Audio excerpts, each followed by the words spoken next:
Kamusta mga comrades? Pasensya na nga pala kung late ko na i-upload itong animation na ito. Hayaan nyo nga pala akong ikwento sa inyo itong kwento na ito at nahahati ito sa ilang part. Basta, yun. At ito ang kwento.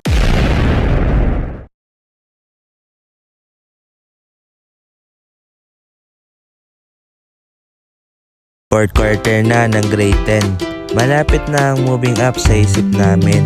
Bale may dalawa akong tropa niyan na itago na lang natin sa pangalang Marco at Comar. Uy mga pre, after nito tapos na junior high. Oo nga pre, parang ang bilis. Mas mabilis yan pag may iniisip kang iba. Ano na naman yan? Uy pre, hiwalay na kami ni Ana. Ha? Talaga? Ay we, kala ko solid na kayo eh. Uy ikaw, tinitignan mo pa. Ganun talaga, manahimik na lang. Pero ito na yung time na pipicturean kami para sa moving up.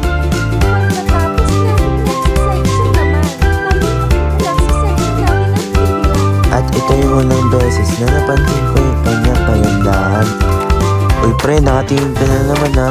Hindi ha. Uy ikaw, tinitingnan mo din yung isa oh. One time, oras ng lunch at nagkikwentuhan lang amin tatlo hanggang sa... Di ko alam kung sa akin ba siya kumaway. Uy pre, nakita mo na naman yun ha. Nung araw naman ng exam, ay ganun lang din yung nangyari tulad na nangyari nung lunchtime. Bale, tanghali na yun at uwian na namin. Uy pre, sino yung tinitingnan mo? Sabay-sabay na tayo umuwi. Punta muna tayo sa 7-Eleven kasi mainit ngayon.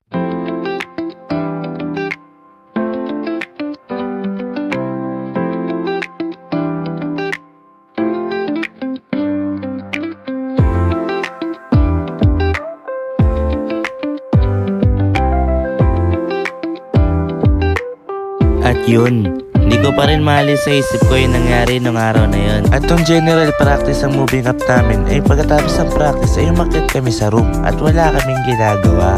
Pasok lang kami sa classroom nyo. At yun, Anong ginagawa natin dito? Wala. Magstay lang.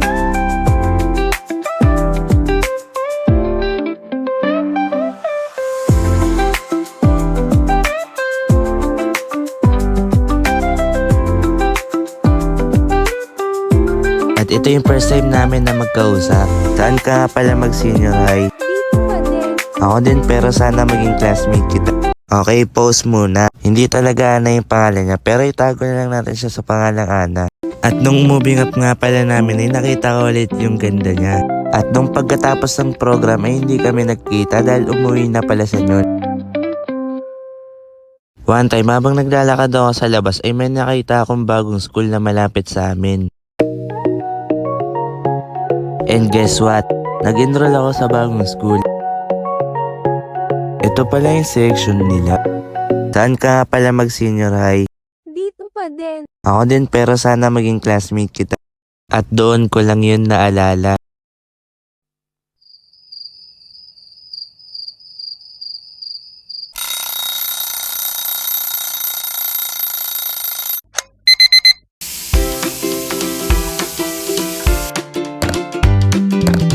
Ma, pa, alis na po ako. Sige na, ingat ka.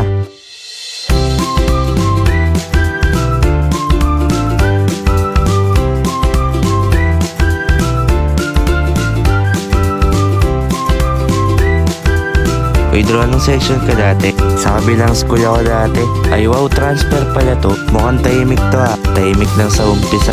Oh lul, bali nagkaroon ako ng dalawang bagong tropa sa bagong school. Si Naldong at si Ken. Pero kahit nasa ibang school na ako yun, ay nakapag-focus pa rin ako sa pag-aaral. Meron nga yung one time na, uy pre, parang may nagkakagusto sa'yo. Type ka nun, sigurado. Di ko siya gusto. Oh lul, magkaiba na kami ni Ana ng school nung grade 11. Pero hindi ibig sabihin nito na hindi na kami nagkikita at nag-uusap.